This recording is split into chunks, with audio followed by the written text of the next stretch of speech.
सांगताना असं वाटतं की आपण कुठंतरी आहे ना एखादी गोष्ट किती ताणली पाहिजे याचंही काहीतरी लिमिट्स आहेत ते आपण पाहावे. मुद्दा काय आहे, तुम्ही काय म्हणताय की एकदम पण ते त्याच्या खाली हे मेन्शन केलेलं आहे की औरंगाबाद आणि कल्याणमध्ये प्रॉब्लेम झाले होते. हो बरोबर आहे, सर्टन सेंटर्स सेंटर देतात का?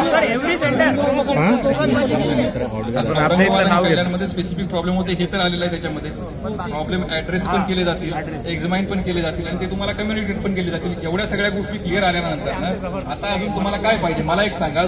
समजा माझे काही 10 मुद्दे आहेत, तुमचे 5 मुद्दे आहेत, असे महाराष्ट्रातून कल्याणच्याही पोरांचे काहीतरी मुद्दे असतील, ते सगळे मुद्दे गेले असतील. त्या मुद्द्यांवर बसणं, ते एक्झामाइन करणं, त्यानंतर डिसिजन देणं, त्या गोष्टी काय आता परीक्षा जो तुमची बऱ्याच ठिकाणी 6 वाजेपर्यंत परीक्षा चालली, 4 वाजेपर्यंत चालली, आय डोंट नो म्हणजे एक्झॅक्ट टाइम माहित नाही. अख्ख्या महाराष्ट्रात परीक्षा झाली असेल, सगळीकडून रिपोर्ट्स गेले असतील. इथून पण मी बघितलं पीडीजे सरांनी रिपोर्ट पाठवलेला आहे.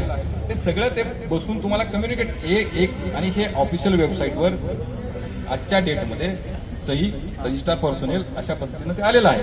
मला वाटतं हा आजच्या पुरता आपला मुद्दा आपण इथं जर स्थगित केला. मी हे म्हणत काय एक लक्षात घ्या, प्रश्न तो नाहीये. असं होत नाही की कुठलंही आंदोलन म्हणजे असं चाललं की ते अनएंडिंग होतं, असं होत नाही. माझा मुद्दा एकच आहे, परंतु आता तुम्ही बघा सिव्हिल ऍडमिनिस्ट्रेशन आहे, आता इथं कुणी हायकोर्टाचा प्रतिनिधी नाही, कळलं? म्हणूनच मुद्दा हे काय कम्युनिकेट करायचं ते कम्युनिकेट केलेलं आहे. माझी तुम्हाला विनंती काय राहील की तुम्ही विद्यार्थी आहात, प्रत्येकाचं फ्युचर आहे, भविष्य आहे आणि आपण हा इथं बसून वेळ जेवढा एक लक्षात घ्या. इथून आता आपण बसल्यानंतर काही डिसिजन वेगळा होणार आहे का लगेच 2 तासात 3 तासात रात्रीची वेळ आहे. काय म्हणतात हे तर त्यांनी मगाशीच सांगितलं साहेबांनी, त्यांनी अजून विस्तारानं दिलं होतं ना तेव्हा. सर आमचं पीसी बंद पडलं, हे एक्झामाइन कसं करणार? असं नाही, असं वाटतं